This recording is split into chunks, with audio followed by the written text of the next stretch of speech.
C'est bel et bien Edison Panzou qui sera en commande de cette émission au niveau de la régie. Sport Info, c'est bien notre rendez-vous de chaque mercredi à pareille heure. Amis sportifs, bonsoir et bienvenue pour ce Sport Info qui démarre par les compétitions africaines. Tous les adversaires de nos clubs représentatifs au niveau de la compétition africaine sont connus. Nous allons maintenant vivre qui sont les adversaires de nos représentants à travers cet élément.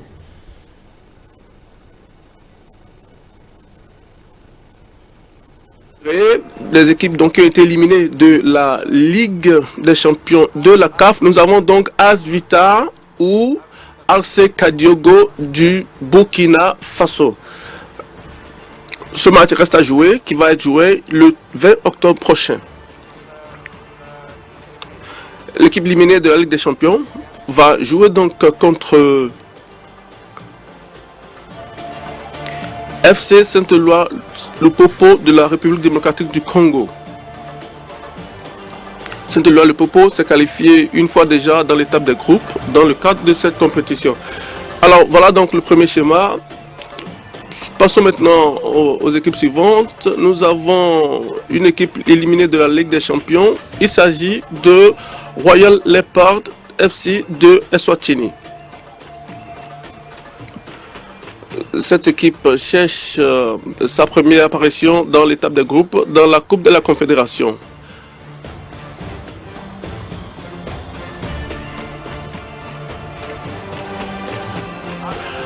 AS Real de Bamako, AS Real de Bamako du Mali. Cette équipe a déjà joué une fois dans l'étape de groupe dans cette compétition. Alors, nous avons à présent de la République démocratique du Congo, TP Mazembe de la République démocratique du Congo. 2 fois champion de la Coupe de la Confédération. Et elle jouera l'équipe congolaise jouera contre l'une des équipes non qualifiées, qualifiées de la Coupe de la Confédération, Royal et MFC de l'Afrique du Sud. Royal MC de l'Afrique du Sud.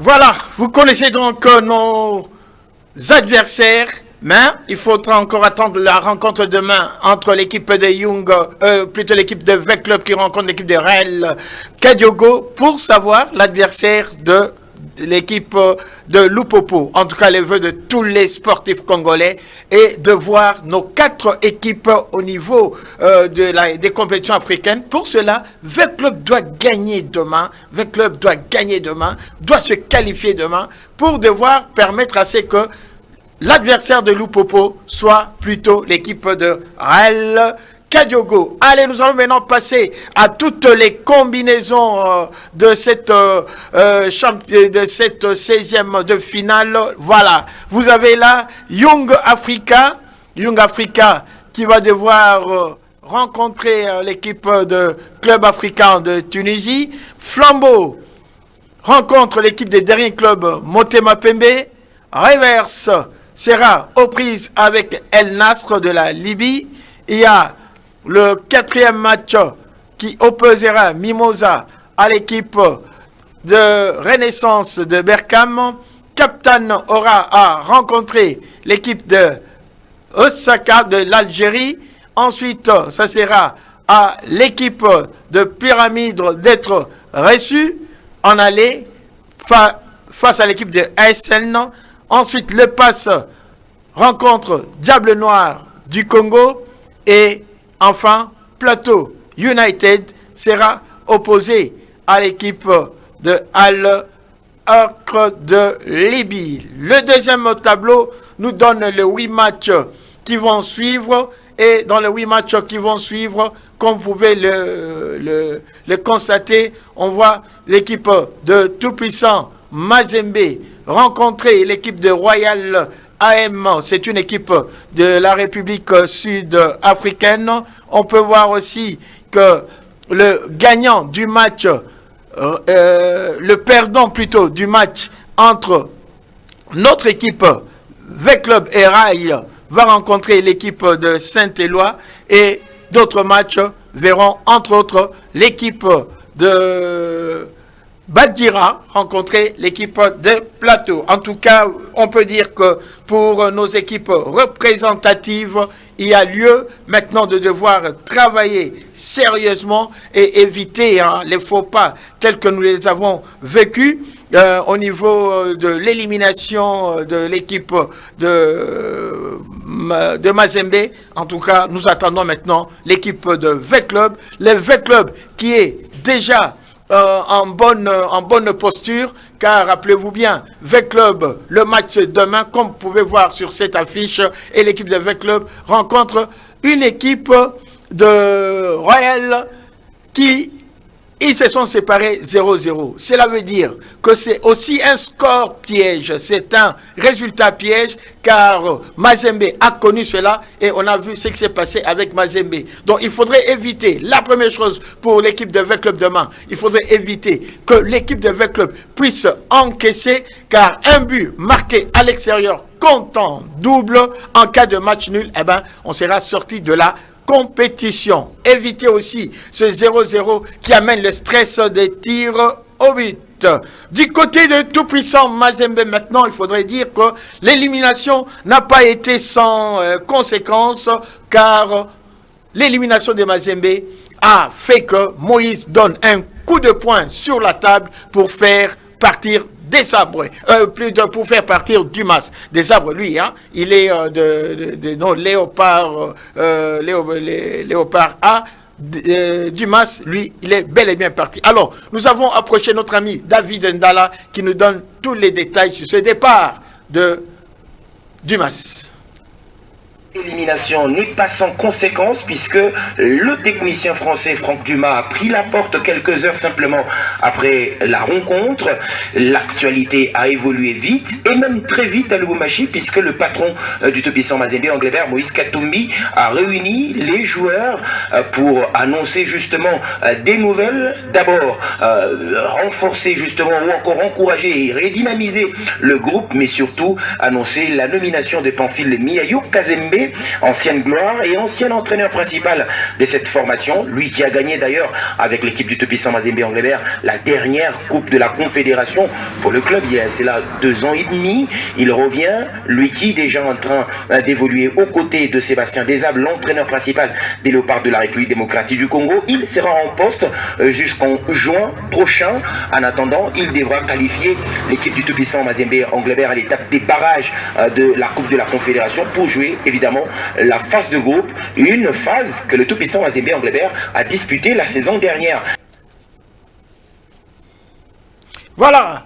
Côté Daring Club Motema Pembe, enfin, l'équipe de Daring Club Motema Pembe aura rencontré l'équipe de Flambeau du Centre. C'est une équipe de Burundi et ça semble être bien parti quand même au niveau des analystes.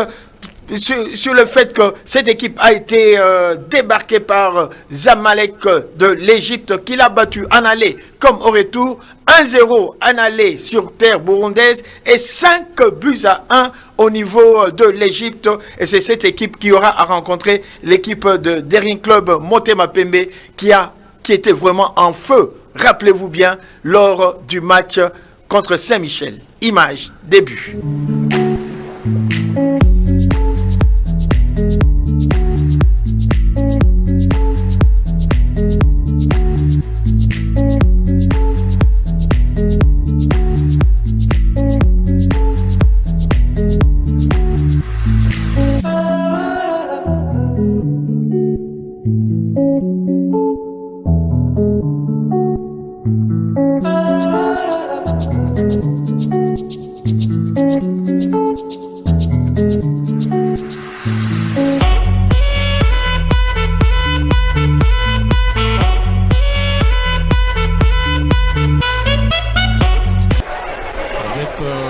C'est peut-être le deuxième but.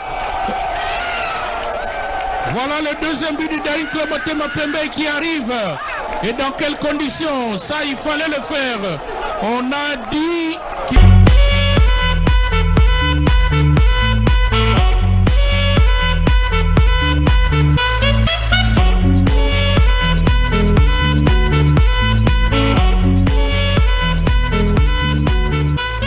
Ce but a été énorme, ce but a été important dans la mesure où, lors de la phase aller, Saint-Michel avait battu l'équipe de Daring Club Motema Pembe 1-0 et il fallait attendre le dernier quart d'heure pour voir ce deuxième but qui délivrait les nôtres pour leur permettre une qualification pour jouer contre l'équipe de Flambeau du Centre.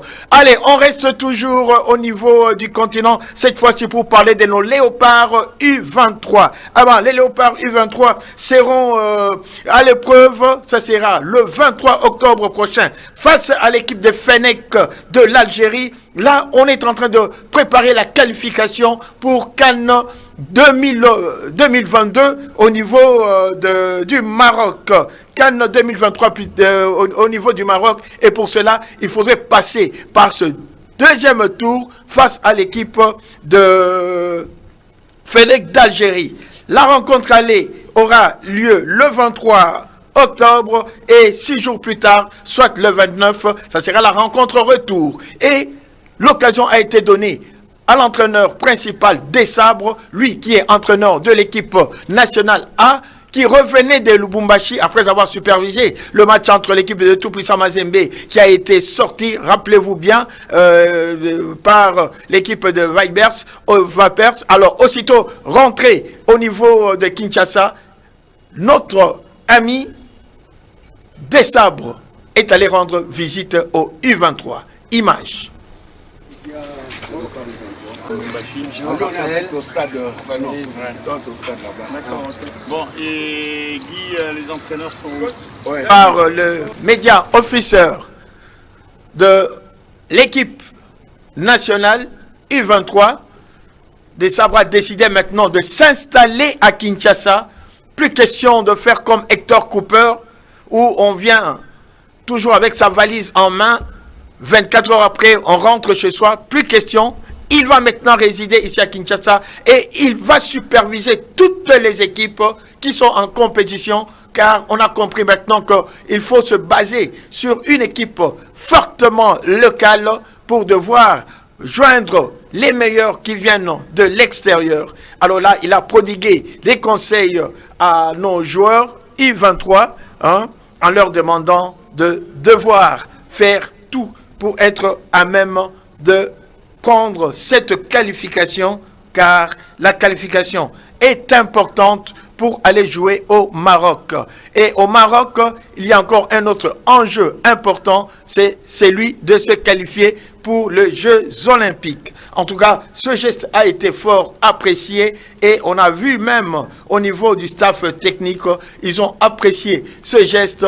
Là, par exemple, vous voyez Kimoto, très content de cette visite du sélectionneur principal de la République démocratique du Congo. Alors, en marge de préparation de ce match du 23 octobre, notre équipe nationale U23 avait rencontré l'équipe de Vutuka. Score du match 3-1 pour le nôtre. Les considérations techniques après cette rencontre du coach adjoint Papi Kimoto.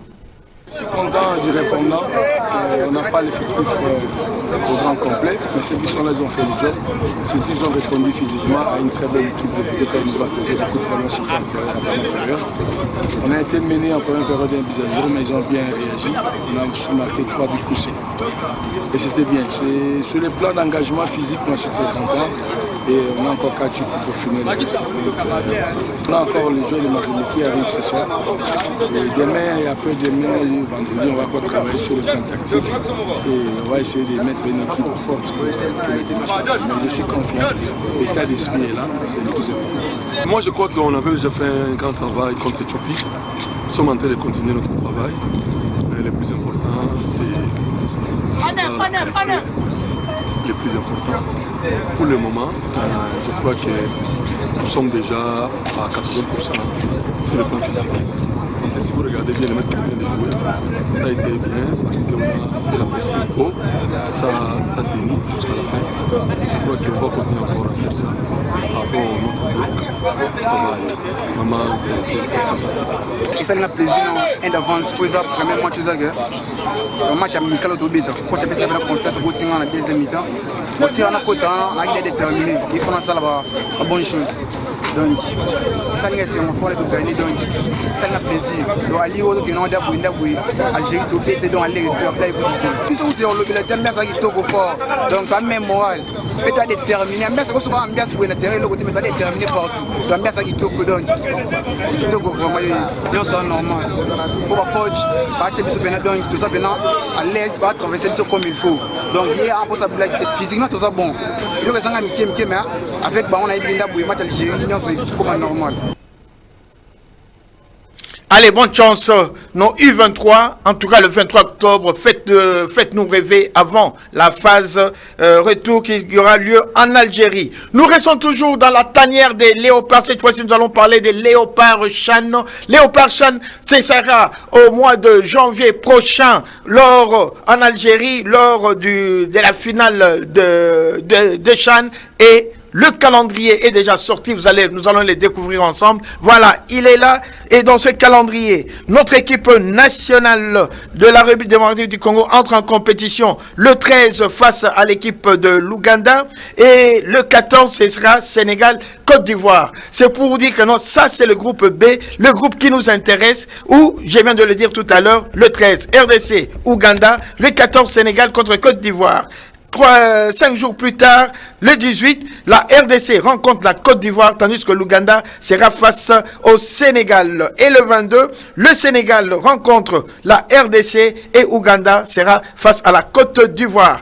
Si nous nous qualifions en quart de finale, nous allons jouer le 27 et en cas de qualification, les demi-finales auront lieu le 31 octobre avant de voir la finale le 4 février.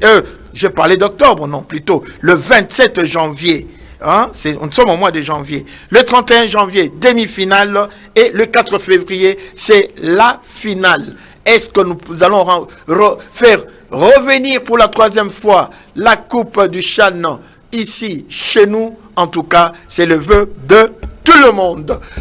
Ceci dit, nous rentrons maintenant ici chez nous, où à la Ligue nationale de football, tout est en train de se dérouler comme il se doit, malgré certaines craintes sur le fait que CAA pourrait faire de problèmes à la ligne à foot au niveau des transports aériens. Mais en tout cas, jusque-là, on est à la 3e journée, et la 3e journée s'est poursuivie aujourd'hui avec l'entrée en lice de l'équipe de tout-puissant Mazembe. Revenant de son élimination, Mazembe n'avait pas droit à l'erreur, et Mazembe l'a démontré cet après-midi en battant l'équipe de US Panda sur la marque de 3-0. Cette 3e journée avait connu aussi une belle rencontre hier. C'était Chinkunku face à l'équipe de Rangers. Rangers pouvait maintenant se permettre de devoir prendre des points face à cette équipe de Chinkunku qu'elle a battu sur le score de 2-0. Image. Le but est caché à la honnête. Qu'est-ce qu'il est bon, Kachala, qui a complètement emballé les deux défenseurs de l'US Chinkunku. Chalawanette à toute vitesse.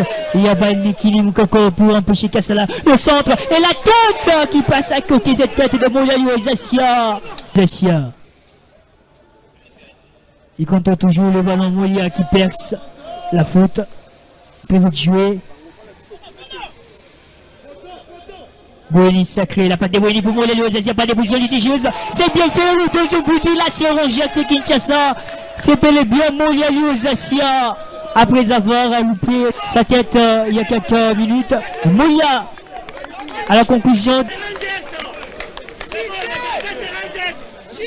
Quelle intelligence de Moulayo Zassia pour supprimer le portier de l'US Chinkunku Sengabilembi.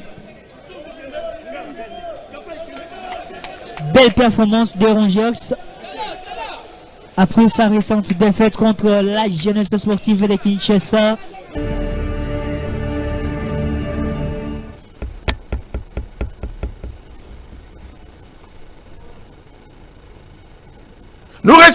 Nous restons ici chez nous pour parler cette fois-ci du judo avec notre sélection provinciale qui devra faire le déplacement demain pour assister, pour devoir participer plutôt au niveau national, au championnat national de judo. Et là, ils ont été visités lors des épreuves de qualification. Ils ont été visités par le numéro 1 technique du département de sport qui n'est autre que M. Dominique Kodia. Vous savez que depuis l'arrivée aux affaires de son Excellence Guy Bandou, tout semble maintenant être dans une position dynamique, tout semble être mobilisé pour remettre le Congo central au haut niveau avec l'implication de l'exécutif. Et il est au four et au moulin, M. Dominique Kodia. Là, il est allé réconforter nos jeunes athlètes qui vont aller défendre les couleurs du Congo central au niveau de judo. En tout cas, il faut dire une chose, c'est que il y a un certain optimisme qui commence à se lire au niveau des sportifs. Prochainement, nous attendons aussi un geste du côté de l'exécutif face à tous ceux à nos équipes représentatives au niveau de Ligue 2 qui ont encore de dettes. Ça, il faut bien le dire. Nos 3 équipes, que ce soit Ivan, que ce soit Veti, que ce soit l'équipe de tout-puissant Mazembe, de Kasangulu, doivent encore quelque chose. C'est $5,000 chaque équipe pour devoir participer à la compétition de la Ligue 2 qui débute, tenez-vous bien, dans quelques jours, c'est-à-dire exactement le 25 octobre. Mais avec l'implication que nous sentons maintenant des nouveaux dirigeants au niveau de l'exécutif du Congo central, nous n'avons pas beaucoup de craintes. Alors, pour nos judokas, nous ne pouvons que leur souhaiter bonne chance. Alors, les amis, ramenez-nous les médailles. Nous quittons maintenant la République démocratique du Congo pour aller au niveau européen. Et c'est là que nous allons chuter avec notre émission. Le Ballon d'Or il est connu, le Ballon d'Or 2022. Eh ben, on dit que c'est sans surprise, c'est cet homme-là qui l'a mérité. Image. Pas le suspense ou... Allez. De suspense. Bon, ben, le vainqueur du Ballon d'Or 2022, et je suis ravi de cette récompense. C'est pour toi, Karim Benzema. Karim Benzema, c'était le favori de tous les pronostics. Il n'y avait pas de game cette année. Il a été décisif en 8e contre le Paris Saint-Germain, en quart contre Chelsea, avec les 3 buts contre le Paris Saint-Germain. Également en demi-finale, une remontada contre Manchester City venue de nulle part dans les 10 dernières minutes. Et puis donc la victoire, les 4 trophées, et c'est son entraîneur. Son ancien entraîneur. Effectivement, mais là, ça sera toujours son entraîneur. Je pense, avec les 3 Ligues des Champions qu'ils ont gagné ensemble sous la houlette de Zinedine Zidane, ça sera à vie jusqu'à son dernier jour. Karim Benzema qui devient le 45e joueur de l'histoire à soulever ce trophée, le 66e Ballon d'Or. Très mérité, mais assez étonnant. On concerne le vote lui-même, mais après 35 ans, il reçoit ce Ballon d'Or, il a quasiment 35 ans. Alors quand Messi gagne à 35 ans ou 34, on peut dire bon bah oui, mais ce n'est que le 7e. Benzema, c'est son premier Ballon d'Or à 34 ans et demi, c'est tout de même assez étonnant. Voilà, bravo à Karim Benzema. En tout cas, pour moi, personnellement, ça n'engage que moi. En tout cas, je crois que vraiment, il l'a mérité. On attendait les autres. Ils ont été, comme Ronaldo, vers la 20e place. Mais on va découvrir maintenant les 5 meilleurs joueurs qui ont réussi aussi, à part le Ballon d'Or, à devoir être primés. Là, les images sont là. Nous allons voir. Voilà. En bas, c'est bien Benzema. Juste tout au-dessus, c'est le second qui n'est autre que Sadio Mané. En bleu, c'est le 3e De Bruyne. Et de l'autre côté, le 4e, c'était Lewandowski. Et le 5e, c'était Mohamed Salah. Voilà, bravo à eux. Et espérons qu'un jour ou l'autre, on pourra voir, pourquoi pas, un Congolais être aussi primé. Et les Congolais qui est bien en place en ce moment n'est autre que Chancel Bemba. Voilà. Amis sportifs, c'est bien ici que nous mettons fin à ce Sport Info de ce soir. Si cette émission vous a plu, dites tout simplement gros merci à Edison Panzou qui avait conduit de main experte le côté technique de ce Sport Info. Rendez-vous pris pour vendredi prochain. Portez-vous bien. Et je sais qu'il y a un ami qui m'a suivi. Et je lui dis coucou, c'est bien José Mamina. Bonsoir, portez-vous bien.